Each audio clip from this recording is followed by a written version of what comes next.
नमस्कार जंटी में स्वागत है आपका। मैं हूं योगेंद्र। आप देख रहे हैं खास खबर। और खास खबर हम बात करें, रोज आप सियासी रण देखते हैं, लेकिन हमारी सांस्कृतिक जो परंपराएं हैं उनका भी निर्वहन करना बहुत जरूरी है। आप सभी को नव संवत्सर और नवरात्रि की बहुत बहुत शुभकामनाएं। और हमारे 4 पैनलिस्ट छोटी काशी के दिग्गज ज्योतिषाचार्य आज हमारे साथ हैं, जो अपनी एक अलग पहचान रखते हैं और आज चर्चा करेंगे। हम जब चर्चा कर रहे हैं तो कई मुल्कों में इस वक्त ग्रहण का सूतक लगा हुआ है, लेकिन यहाँ प्रभावी नहीं है। दूसरी तरफ नव संवत्सर का आगाज और नवरात्रि, तो क्या कुछ खास रहने वाला है? क्योंकि अक्सर हम देखते हैं कि 31 दिसंबर से पहले हम लोग भी 30 दिसंबर को पैनल को बैठाते हैं सारे, लेकिन शास्त्री साहब का एक मुझे अच्छे से ध्यान है कि पंचांग के हिसाब से और वैसे देखें भारतीय परंपरा के अनुसार तो नव संवत्सर से कैलकुलेशन ज्यादा सटीक जाती है और उसी पर विचार करना चाहिए। तो चले आज हम चर्चा करेंगे इसी को लेकर के। नवरात्रि और नव संवत्सर दोनों को लेकर के हमेशा आती हैं, हर बार आती हैं, लेकिन इस बार क्या खास? तो हमारे साथ डॉक्टर विनोद शास्त्री साहब जुड़े हुए हैं, पुरुषोत्तम गौड़ साहब हैं, डॉक्टर अमित व्यास साहब हैं, हमारे साथ मुकेश भारद्वाज साहब है। सर, शास्त्री साहब आपके पास में आना चाहूंगा। हर बार नवरात्रा स्थापन नव संवत्सर के साथ ही होता है, लेकिन इस बार कुछ अलग हटके है, या जो ग्रहण कई मुल्कों में देखा जा रहा है उसका कुछ असर होगा इस पे? नव संवत्सर की आप सबको, सभी श्रोताओं को बहुत बहुत शुभकामनाएं।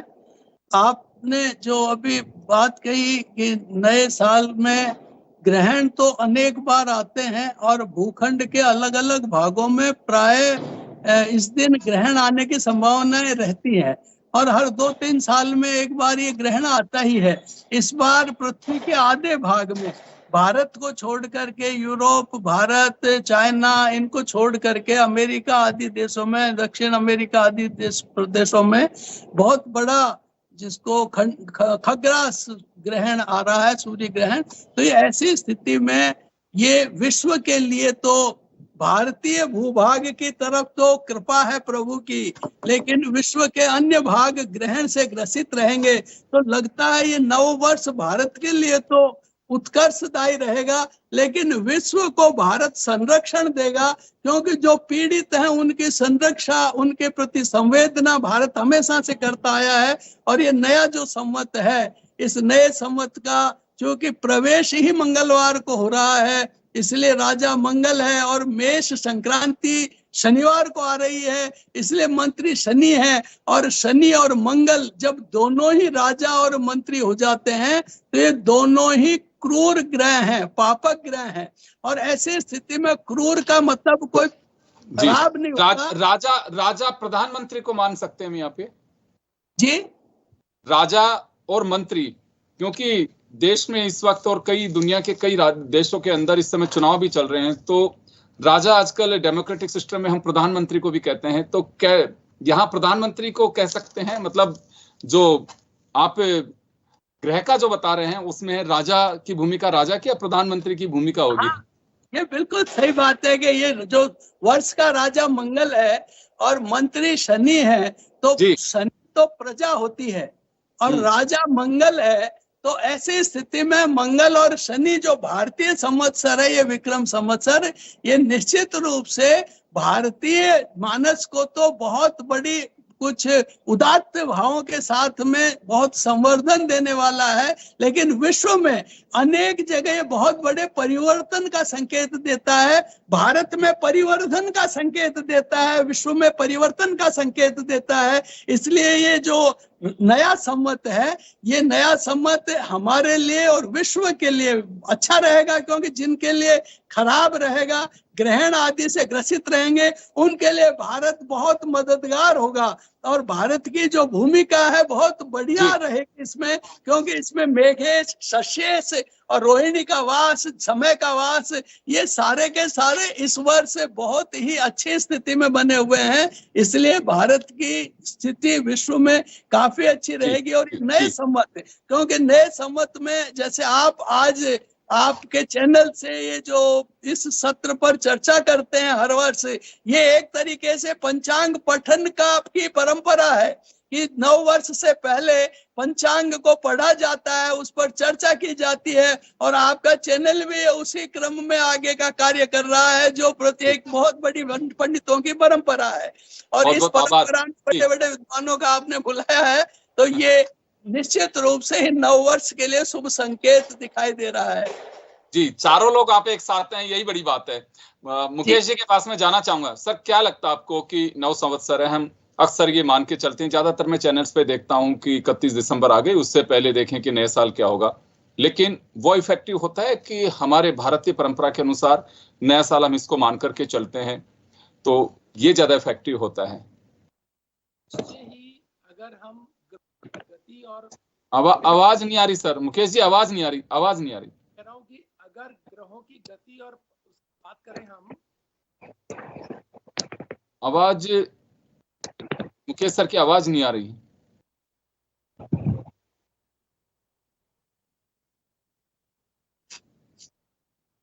जी, मैं वापस लौट रहा हूं, जब तक मैं गौर साहब के पास में जाना चाहूंगा।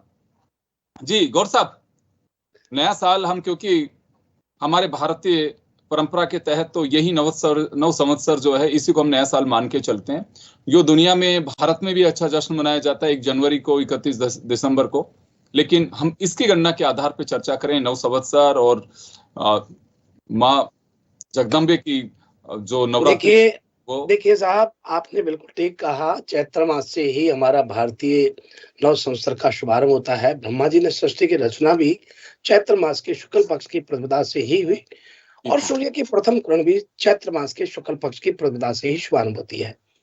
हमारे पंचांग की काल गणना भी चैत्र मास के शुक्ल पक्ष की प्रतिपदा से ही होती है। चैत्र के नवरात्रि का पहला दिन मैं आपको बताना चाहता हूँ कि नववर्ष 2 टाइप से मनाते हैं। पहला होता है 1 जनवरी को हम नववर्ष मनाते हैं, और दूसरा नव संवत्सर पर हम मनाते हैं। हमारी भारतीय संस्कृति और परंपराओं का कितना जबरदस्त देखिए रहा है कि जब नव संवत्सर का शुभारंभ हुआ, नए साल का शुभारंभ हुआ, तो आप देखिए 9 दिन तक हम इसका वेलकम करते हैं, इसका स्वागत करते हैं, और एक देवी देवताओं की आराधना के साथ करते हैं। नए साल का जो शुभारंभ होता है, उसका वेलकम हमारा किस तरह से होता है, आप जानते, सभी देख रहे हैं कि माँ भगवती का आगमन होता है, जो कि इस बार मंगलवार के दिन आगमन हो रहा है। घोड़े पर सवार होकर के आ रही हैं, और 17 तारीख को शनिवार, यानी उस दिन हाथी पर बैठ करके विदा होंगी। तो घोड़े पर आना और हाथी पर जाना, ये भी एक शुभ संकेत देता है। साथ ही मैं आपको बताना चाहूंगा कि हमारे परम पूजनीय एक दिव्य और एक भव्य शब्दों का तालमेल, और साथ में एक विद्वान व्यक्ति जो मेरे बड़े भाई हैं, आदरणीय डॉक्टर साहब विनोद शास्त्री जी, उन्होंने भी कहा कि ये वर्ष बहुत अच्छा रहने वाला है, नव संवत्सर बहुत अच्छा रहने वाला है। बात सही है। भारत अपनी योग्यता, क्षमता, शक्ति, सामर्थ्य से पूरे विश्व के हृदय पटल पर अपनी एक अमिट छाप छोड़ने वाला रहेगा। ये संवत 2081 का बहुत ही अच्छा है, क्योंकि सर्वार सिद्धि योग, अमृत सिद्धि योग, शस्य योग आदि का संयोग के साथ में इस भारतीय नव संवत्सर का शुभारंभ हो रहा है। वहीं आपको बताना चाहते हैं कि भारतीय नव संवत्सर नए साल का आगमन पर पूरा वेलकम 9 दिन तक रहेगा। प्रतिदिन सुबह देवताओं का आग्रह करते हुए आह्वान करना, और फिर दिन भर उनके सम्मान में सात्विक भोजन रहते हुए, सात्विक विचारों के साथ हमारा अपना जीवन रहना, और संध्या को घर घर में आरती होना, ये सनातनी परंपरा है।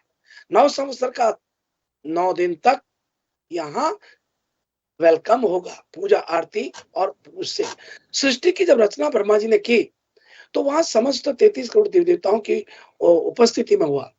ये उन्हीं के सम्मान में 9 दिन तक माँ भगवती की पूजा अर्चना होती है। जैसा कि आपने कहा कि यहाँ कलश स्थापना शुभ मुहूर्त जो इस बार रहेगा, क्योंकि वैदर्ती योग 2:15 तक रहेगा, इसलिए अभिजित मुहूर्त में 12:04 से और 12:54 के मध्य सर्वाधिक श्रेष्ठ मुहूर्त रहेगा। इसमें घट स्थापना करें। ये पूरा साल आपकी समृद्धि, जीवन परेशानियों को दूर करेगा, आर्थिक, मानसिक और शारीरिक परेशानी भी दूर करने वाला रहेगा। यही आप इसके साथ जो आज बात कर रहे हैं कि ये चैत्र माह जो अप्रैल से शुरू होता है, गुड़ी पड़वा युगादि के नाम से जाना जाता है, हिंदू नववर्ष के नाम से जाना जाता है, और आप देखिए कि जिस अंग्रेजी कैलेंडर की हम बात कर रहे हैं, जिसको जॉर्जियाई कैलेंडर कहते हैं, जो 1 जनवरी को मनाया जाता है, वो अंग्रेजी कैलेंडर है। भारतीय नव संवत्सर तो हमारा चैत्र मास में ही होता है। जी, मैं वापस आ रहा हूं आपके पास में। भारद्वाज साहब, आवाज आ रही है मेरी आपको? आपकी आ रही है, मेरी आ रही है आपको? आवाज बहुत कम आ रही है आपकी। ईपी लगा रखा है क्या आपने? तो ईपी के कारण भी हो जाती है कई बार। ऐसा तो नहीं है। आपको जी जी जी जी जी, मैं आपके पास में आना चाहूंगा। बात मुहूर्त की होती है, क्योंकि नवरात्रा स्थापन भी हम साथ में लेके चल रहे हैं। अभी पुरुषोत्तम जी ने बताया कि दोपहर से और 2 बजे तक, यानी कि 12 बजे के आसपास से 2 बजे तक का जो मुहूर्त है, लेकिन क्या सुबह में भी किसी को घट स्थापना करनी हो? क्योंकि इस बार एक अलग संयोग बना हुआ है कि हमेशा चेटी चंड और ये साथ में आती है, नहीं है, छुट्टी नहीं है बहुत सारे लोगों की, तो घट स्थापना का क्या होगा ऐसे में? नहीं, देखिए, घट स्थापना तो मुहूर्त से ही होगी जी विजित मुहूर्त में किया जाना सर्वश्रेष्ठ माना गया है। जी अगर क्योंकि मुहूर्त एक ऐसी चीज है जिसे अगर हम सही समय पर सही कार्य करते हैं तो उसका एक सही फल हम प्राप्त कर सकते हैं। यूं अगर आप कोई विधि विधान से नहीं कर रहे हैं और जिसका कोई धार्मिक और महत्व आप नहीं समझते हैं और केवल भगवान को स्मरण करने के तौर पर करते हैं, वो एक अलग बात है। लेकिन अगर विधि विधान से घट स्थापना पूरी तरह से माता को जो हम स्थापित करते हैं 9 दिन के लिए, फिर उनका विसर्जन करते हैं, उस तरह से करेंगे तो फिर ये समय पर, ये निर्धारित समय पर निर्धारित मुहूर्त में ही करना श्रेष्ठ रहता है, पहली बात। जी। लेकिन आप तो सुबह के वक्त में कोई ऐसा मुहूर्त है? सुबह के वक्त कोई मुहूर्त है जिसमें लोग कर सकें?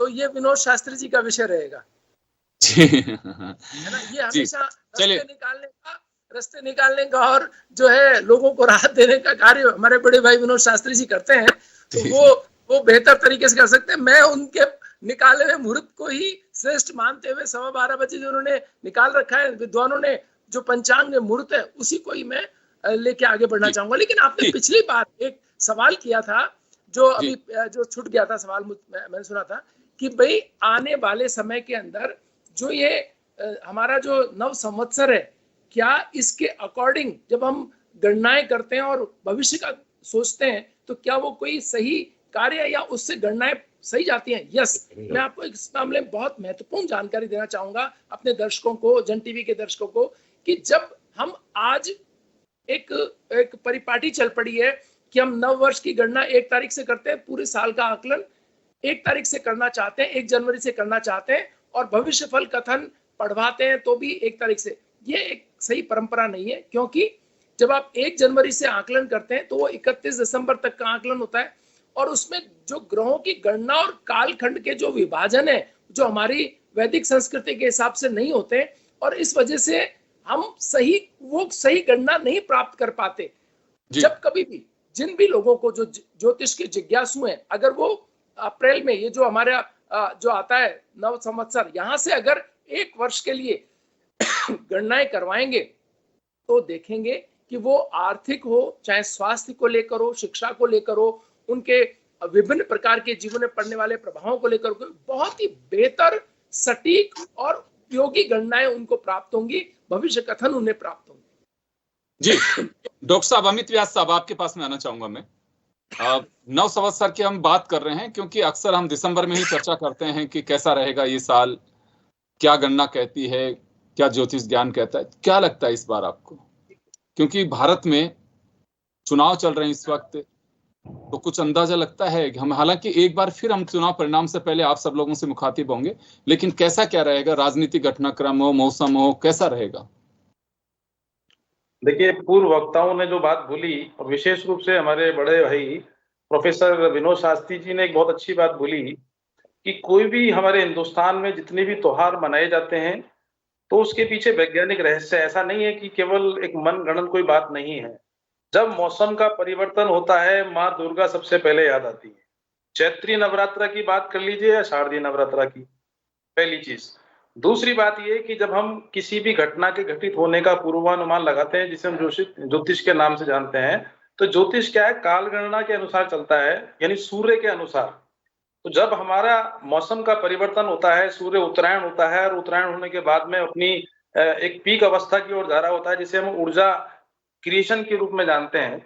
तो मनुष्य के जीवन में खुशी आए, बाहर आए, हमारे फसल अच्छी हो, हमारा आर्थिक स्थिति मजबूत हो, तो ऐसी स्थिति में चैत्री जो नवरात्रा है वो निश्चित रूप से हमारे मानव जीवन में काफी महती भूमिका अदा करती है। अब जहां तक कि अभी थोड़ी देर पहले आपने एक प्रश्न भी किया था कि साहब वो 1 जनवरी को मनाते हैं। देखिए, हिंदुस्तान का जो मौसम और यहाँ की जो भौगोलिक स्थिति है, उस हिसाब से हमारे लिए और हमारी चूंकि आर्थिक जो स्थितियां हैं, हमारा जो असेसमेंट ईयर है वो भी 1 अप्रैल से स्टार्ट होता है और 31 मार्च तक रहता है। तो हमारे यहाँ पर जितने भी फाइनेंशियल सिस्टम बनाए गए हैं, सामाजिक जो सिस्टम बनाए गए हैं, वो ग्रहों पर आधारित है। ये व्यवहारिकता पर आधारित नहीं है, बल्कि ग्रहों के आधार पर हम लोग इन चीजों को गणना किए। और जब तक हम ग्रहों को महत्ता नहीं देंगे, तब तक हमारे मनुष्य के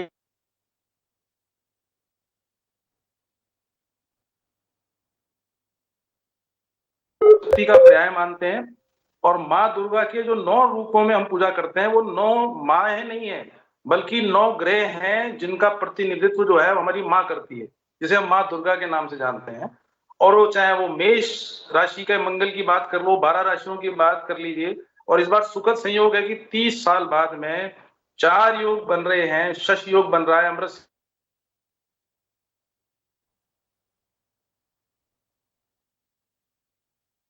सूर्य ग्रहण एक दिन पहले पड़ रहा है, लेकिन उसका प्रभाव हमारे हिंदुस्तान पर नहीं है। इसका साफ लक्षण यह है कि कहीं ना कहीं प्रकृति भी ये चाहती है कि हिंदुस्तान जो है वो विश्व गुरु बने या सिरमौर बने। तो ये जो शुभ लक्षण दिखाई दे रहे हैं कि इस बार नवरात्र ने तो घटे हैं, न नवरात्रा बढ़े हैं। दूसरी बात ये कि माता जो है वो घोड़े पर तो सवार होकर आ रही है, यानी कि बिल्कुल तरोताजा के साथ में अपनी विकास की गति को लेते हुए जा रही हैं। लेकिन जब यहाँ से विदा होंगी तो हाथी पर होंगी। अब चूंकि हाथी को हम लोग एक ऐसे व्यक्तित्व के रूप में मानते हैं जो परिपूर्ण होता है, यानी शारीरिक रूप से भी, बौद्धिक रूप से भी और आर्थिक रूप से भी। तो हमारा देश आर्थिक रूप से भी संपन्न होगा, सामाजिक रूप से भी होगा। और एक मान के चलना, ये साल हमारे हिंदुस्तान के लिए नहीं, पूरे विश्व के लिए सबसे इंपॉर्टेंट साल साबित होने वाला है। क्योंकि मंगलवार के दिन अगर माँ दुर्गा आ रही हैं और वो भी घोड़े पे सवार होके, तो ये मान के चलना कि जो पश्चिमी सभ्यता के देश हैं उनमें लड़ाई दंगे होंगे, उनकी अस्तित्व को लेकर वो काफी तरीके की समस्याओं का सामना करने पड़ेंगे। मगर हिंदुस्तान पर उसका चूंकि प्रभाव देखने को नहीं मिलेगा, क्योंकि आपने देखा होगा कि कोरोना के टाइम पर भी सबसे कम प्रभाव अगर कहीं हुआ था तो वो हिंदुस्तान पे हुआ था। क्यों? क्योंकि जिस समय पर ये कोरोना प्रारंभ हुआ था उस समय पर भी ये नवरात्रों वाला ही समय था।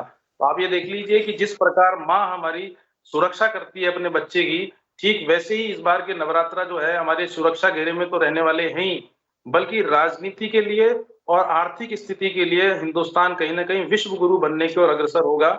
अगर मेरी एक बात जो विशेष है वो ये है कि हम कोई भी पूजा पाठ करें उसमें तन्मयता होनी चाहिए, डेडिकेशन होना चाहिए। और खासतौर पे तन से और मन से जब तक शुद्धता नहीं होगी तब तक हमारे पर्वों को बनाने का कोई सार्थकता सिद्ध नहीं होती है। तो ये जो पर्व है वो निश्चित रूप से काफी अविस्मरणीय साबित होगा। और चूंकि मेरे बड़े भाई जितने भी यहाँ बैठे हुए हैं इस बात से सहमत भी होंगे कि हिंदुस्तान अब उस स्थिति में जाने वाला है कि हम दूसरों का अनुसरण नहीं करेंगे, दुनिया हमारा अनुसरण करेगी। जी जी जी, चलिए शास्त्री साहब के पास में जाना चाहूंगा मैं। समय थोड़ा कम है, आप शॉर्ट्स में अपनी बात पूरी करें क्योंकि हमें 2-2.5 मिनट का वक्त है हमारे पास में। शास्त्री साहब आपके पास में आना चाहूंगा। घोड़े पे माता सवार होकर के आ रही क्योंकि मंगल का दिन है और हाथी पे सवार होकर के विदा होंगी। श्रेष्ठ किसे माना जाता है, किस पे सवारी होकर के आए? तो सवारी का जहां तक अभी विद्वानों ने जो बताया है, सवारी का तो जो सवार के आधार पर तो दोनों ही श्रेष्ठ हैं। और ये दोनों व्यर्थक है कि घोड़ा गति का सूचक है, हाथी गज वाहनी है, हाथी समृद्धि का सूचक है। तो गति के साथ समृद्धि होने वाली है अब देश में कि एक तरफ गति होगी, दूसरी तरफ समृद्धि होगी, गंभीरता होगी, धीरता होगी। इसी के साथ में खासतौर से जिस विक्रम संवत की अपन बात कर रहे हैं, ये विक्रम संवत पूरा वैज्ञानिक दृष्टि से वाहन आदि, मेघेश आदि की जो इसमें संस्थापना की गई है, क्योंकि जितने भी दुनिया के वर्ष बने हैं उनमें ये विक्रम संवत ही आज सबसे पुराना है। नहीं तो सप्तर्षि संवत, युधिष्ठिर संवत, निर्वाण संवत, बुद्ध संवत आदि हुए। और ये जो हमारा संवत आज है ये वैज्ञानिक है, क्योंकि और कोई वर्ष तो सूर्य के आधार पर ही बनता है, कोई केवल चंद्रमा के आधार पर बनता है। ये सूर्य, चंद्रमा, मंगल, बुध, पृथ्वी, इन सब को केंद्रित करके बनता है, क्योंकि इस वर्ष की आत्मा सूर्य होती है, मन इसका चंद्रमा होता है, इसकी वाणी बुध होती है, इसका सत्व है वो मंगल होता है, इसमें जिसमें दुख है, किसी तरह के कष्ट होते हैं, उसका शनि कारक है। तो ये पूरा वर्ष में ग्रह, नक्षत्र, राशियां, इन सभी को हम मिला करके और फिर वर्ष की गणना करते हैं। उन्हीं में वाहन भी उन्हीं के आधार पर तय होता है, जल का और समय का वास भी उसी के आधार पर तय होता है। तो ये इस बार जितनी भी स्थितियां बनी हुई हैं वो सारी की सारी वर्षा का विश्वामान आदि भी हैं, वो सभी ही श्रेष्ठ दिखाई दे रहे हैं। एक बात भारद्वाज जी से आपने प्रश्न पूछ लिया था मुहूर्त के संबंध में, वो मैं जरूर कि वैसे तो अभिजीत मुहूर्त तो किसी तरह का निर्विरोध रूप से है, लेकिन घट स्थापना प्रातः काल में ही होती है। जब सूर्योदय काल होता है वही घट स्थापना होती है, या अबूझ मुहूर्त होता है। इसमें किसी से पूछने के कितने बजे हो सकता है वो, क्योंकि कुछ कॉलेज का फोन है कि हमारे छुट्टी नहीं है तो हम लोग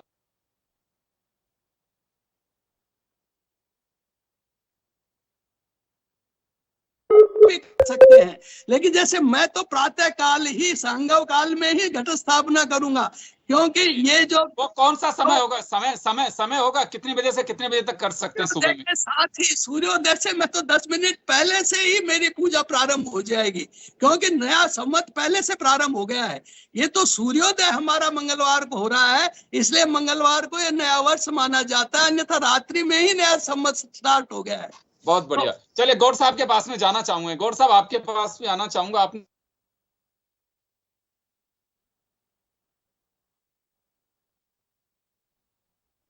अभी करना चाहते हैं लेकिन करें कब? अभी शास्त्री साहब ने एक रास्ता निकाला है जो भारद्वाज साहब ने पहले ही उसकी आउटलाइंस दे दी थी कि रास्ता तो वही बता सकते हैं। आपको क्या लगता है?